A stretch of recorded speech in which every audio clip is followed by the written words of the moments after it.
You are a good software developer if only you improvise solutions that utilizes less time, whose complexities are more efficient. By efficiency, we're talking about the time it will take for your solution to solve its problem and the space it will also consume while solving the problem. Imagine scenarios where someone improvises a solution that takes probably 4 gig of RAM to solve its problem, and then another person improvises another solution that solves the same problem, but this time around, instead of using 4 gigabytes of RAM storage, it can utilize probably just 1 gigabyte of RAM or even lesser to solve the same problem. Which of the solutions would you rather prefer to go for? I believe you should go for the solution that will take lesser storage and lesser time to solve a problem. Hello guys, so basically I've just outlined symbols that can be used to measure the worst case complexity of an algorithm. So let's apply this to the solution we've improvised by the right hand side.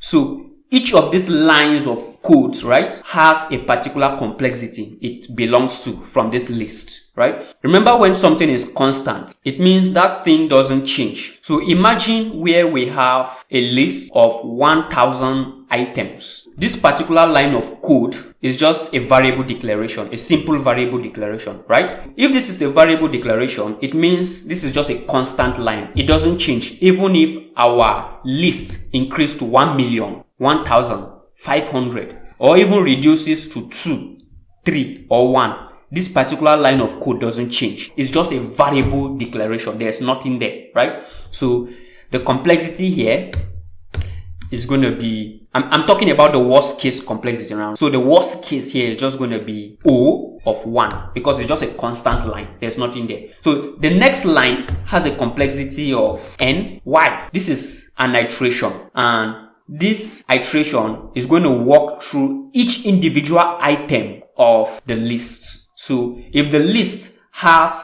9 items, it means this particular line of code is going to trigger the execution of the whole block 9 times. And that's why the more the items in the list increases, the more numbers of time this particular block would execute. If it contains 1000 items, this particular block is going to execute 1000 times. If it contains just 2 items in the list, this block is just going to execute 2 times. Now, the next complexity in this particular solution is the O of N as well, because this is also a block that is walking through the list of items N times, that is from beginning to the end. So this other line has a complexity of O1.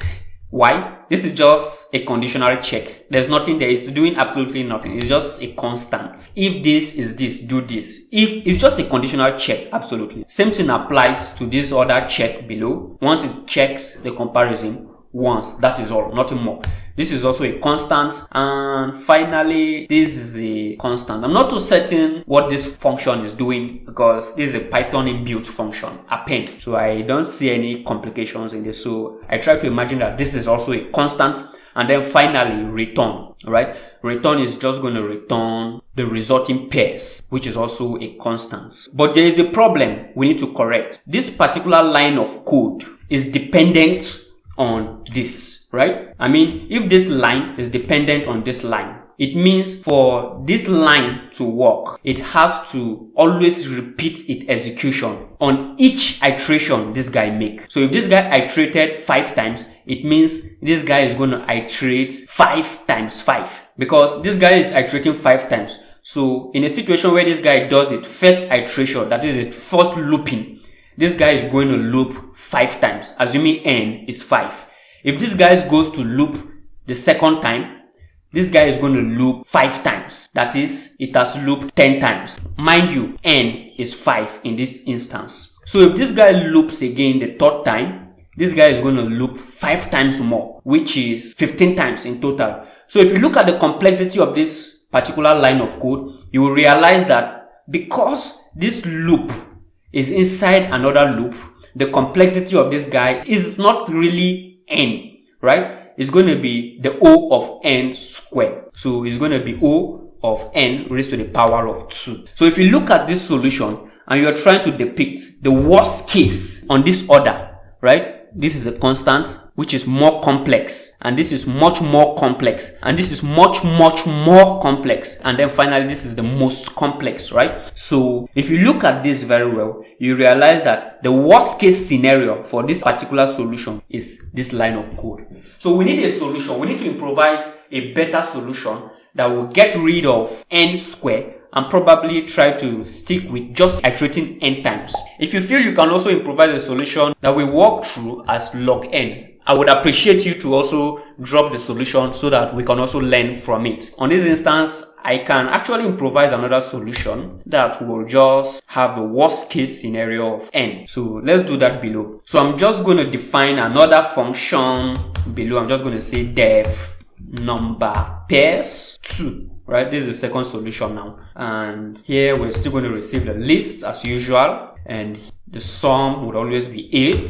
So now there's something I'm thinking. You know, from the whole of this, we're actually doing an operation that entails 3 digits, 3 numbers, the 2 operands, right, which is operand 1 plus operand 2 equal to sum. So this is a value, this is another value, and then this is another value. So the summation of these 2 operands gives us the sum. Why can't we do a solution like this? We still need to maintain our pairs variable, and then we are going to walk through the array for value in lists. So we're going to do something now. Since the whole of the solution is actually centered on this operation, which has 2 operands, operand 1, operand 2, summed together gives us a resulting sum value. I just want to say difference is equal to the sum. Usually our sum would always have a default value of 8. So the difference is going to be the sum minus the val. Now, what? This is a bit technical actually. So this is the value, right? And this value is gotten from the individual items being iterated, beginning from 1, 2, 3, 4, 5, 6 continuously, right? So because of this line of code that's going to iterate through the list, our val will always change. And so what we want to do is to always subtract the value from the sum and then get the difference. So when we get the difference, what we want to do next is to check if the difference is existing in the list, this particular list. That is when we are now going to say pairs.append. And then what we want to append is the val, comma, the difference. So what this means is if the difference we get from this particular subtraction is existing in this list, it means the 3 operands that are used to make this particular operation possible are all available in this particular list. So in a more clear picture, if you look at this very well, it's more like saying difference plus val equal to sum. And because these 2 particular lines and these 2 lines are absolutely the same, it now confirms the fact that this val and the difference are the 2 numbers when summed together that would give you the sum value of 8. So let's try this out. So what I'm just going to do now is I just want to copy this line, and then I'll comment this one out, and we'll bring it down here below and say number pairs 2, and we pass the list. Let's have this in full screen.